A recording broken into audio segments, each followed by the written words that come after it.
Sebelum virus corona, virus SARS dan juga MERS juga pernah mengguncang dunia. Benarkah virus corona ini tak lebih berbahaya dari virus MERS dan SARS? Untuk membahasnya sudah hadir di studio Dr. Elina Burhan, Pokja Infeksi Perhimpunan Dokter Paru Indonesia. Assalamualaikum, Bu Elina. Terima kasih telah hadir di studio. Waalaikumsalam warahmatullahi wabarakatuh. Sebelumnya kita mau mengulik sedikit, ini sudah dinyatakan sehat tiba di Indonesia, tapi kenapa butuh tetap diobservasi dan karantina? Ya, jadi masa inkubasi dari virus ini adalah antara 2 sampai 14 hari. Oleh sebab itu observasi terhadap WNI yang sehat ini selama 14 hari untuk memastikan bahwa mereka benar-benar bebas dari infeksi virus corona terbaru ini. Sehingga akan lebih nyaman buat mereka untuk bisa dikembalikan kepada keluarganya, dan keluarga serta masyarakat sekitar juga merasa nyaman dan tidak was-was. Iya, jadi sekali lagi waktu yang diperlukan virus untuk menunjukkan gejala sejak pertama kali terpapar ini butuh waktu sekitar 2 sampai 14 hari. Ya, ini, jadi make sense kalau observasinya 14 hari untuk memastikan kalau dalam 14 hari tidak ada gejala artinya aman.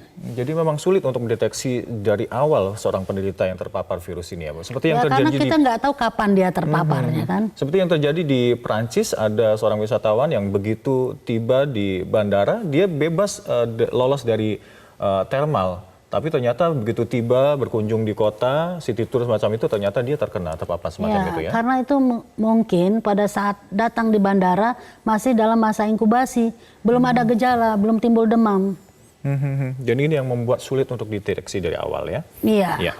Butuh waktu 2 minggu. Langkah-langkah medis apa saja yang dilakukan oleh para tenaga medis dalam waktu observasi 2 minggu ini di sana? Iya, tentu saja di awal harus ada data dasar, artinya ada interview mengenai keluhan mereka, dan kalau punya alat atau fasilitas mestinya juga dilakukan fototoraks, ronsen dada. Ya, karena kan kita tahu bahwa yang berat dari pasien ini adalah bila mana terjadi infeksi ke saluran nafas bawah atau infeksi di paru yang disebut pneumonia. Pneumonia ya. Oke. Dan tapi kita tahu kan di Wuhan juga mereka sudah di screening dan dinyatakan sehat, ya. Dan makanya boleh terbang ke Indonesia. Kalau tidak sehat katanya kan ditahan di situ. Dan tidak lolos dan tidak diperbolehkan untuk tiba di Indonesia. Iya, jadi betul-betul yang datang ini adalah yang sehat. Jadi buat masyarakat tidak usah panik ya, karena ini adalah orang sehat, saudara-saudara kita yang harus kita jaga dan kita support. Dan itu yang perlu masyarakat ketahuin ya. Iya, jangan lebay lah ya, panik, ketakutan, enggak kok. Pemerintah kan juga menjalankan SOP ya, standar of procedure yang benar. Artinya mereka semua itu ditempatkan di satu tempat, diobservasi untuk dipastikan tidak ada yang terjangkit.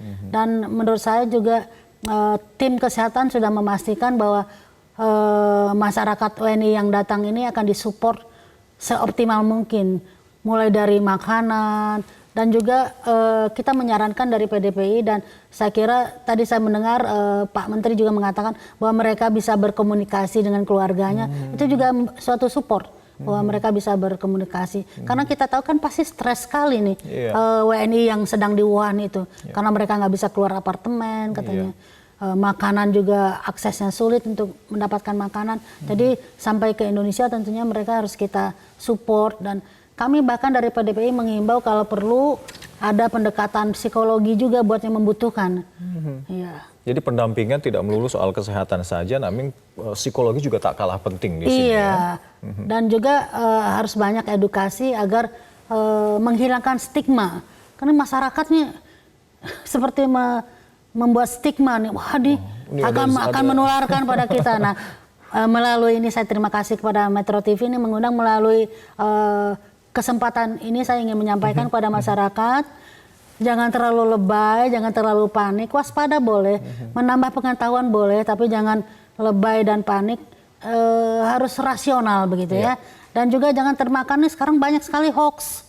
Ya, jadi harus bisa nih memilah-milah mana yang betul, mana yang hoax. Jadi harus banyak membaca, tapi membaca dari sumber yang bisa yang dipercaya gitu ya. Jangan medsos semua ya. Di medsos aduh saya dapat banyak berita-berita luar biasa. Iya, dan ini yang juga beredar informasi bahwa benarkah virus corona ini tidak seganas virus SARS dan MERS semacam itu? Oke, kalau kita lihat data itu menunjukkan demikian.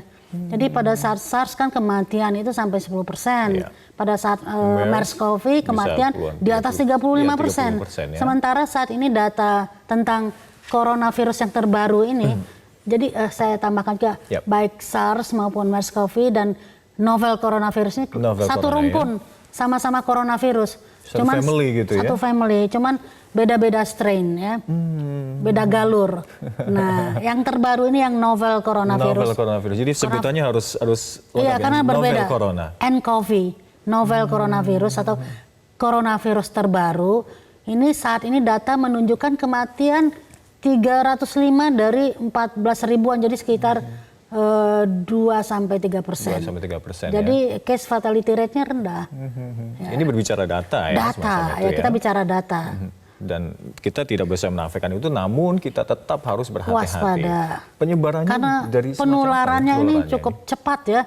Dari hari ke hari itu seperti doubling time, cepat sekali dari 29, 54, 200, 400, wah sekarang sudah 14.000. Karena sudah terjadi penularan dari manusia ke manusia. Dulu apa saja dari manusia? Dari batuk, bersin, bahkan bicara. Ya karena pada saat kita batuk, bersin dan bicara itu keluar percikan, droplet yang mengandung virusnya. Tapi juga perlu tahu bahwa droplet itu cuma mampu keluar sampai 1 meter maksimal. Jadi kalau ada penderita di sini, alkaf jauh di sana ya nggak masalah ya. Dan suhu cuaca sekitar juga mempengaruhi virus ini bisa berkembang. Iya, secara in vitro virus ini tidak berkembang biak kalau udara panas. Di daerah tropis seperti ini khususnya. Tapi dengan humidity yang rendah juga. Ya, kalau humidity kelembaban yang tinggi itu belum tahu kita. Jadi masih banyak misteri tentang virus ini karena dia novel, karena dia masih baru, masih banyak penelitian. Dan karena baru, saya ingin sampaikan juga belum ada vaksin. Jadi jangan sampai masyarakat panik minta-minta divaksin. Vaksinnya belum ada, butuh waktu membuat vaksin. Jadi artinya langkah yang paling tepat apa? Menjaga imunitas, ya, mempraktekkan hidup bersih dan sehat. Satunya hidup bersih dan sehat. Sehat, ya, cuci tangan. Karena kan tadi ada yang menular, data satu pasien menular lewat mukosa mata. Karena menggosok-gosok mata. Mungkin tangannya mengandung virus itu. Jadi pertama adalah cuci tangan. Ya. Dan cuci tangan ini tidak harus kalau berhadapan dengan pasien saja. Kita tahu kan virus ini ada juga di hewan. Jadi setelah menyentuh hewan, kita atau persiapan memasak produk hewan, cuci tangan sebelum dan sesudah. Itu satu. Ya, kedua itu tadi meningkatkan stamina. Dengan rajin olahraga, pola hidup sehat. Iya, makan yang gizinya bagus ya. Pola istirahatnya juga ya. Pola istirahat yang cukup. Satu lagi, jangan merokok. Jangan merokok ini tentunya ya. Iya, saya dokter paru harus menyampaikan ini ya, jangan merokok. Karena virus-virus ini terutama memang selalu menyerang di saluran nafas ya. Dan kalau orang merokok itu saluran nafasnya tidak baik. Terganggu, jadi dan pasti akan lebih mudah terserang virus. Betul, ada pembersihan saluran nafas yang berkurang kemampuannya kalau merokok. Baik. Ini senyum-senyum nih.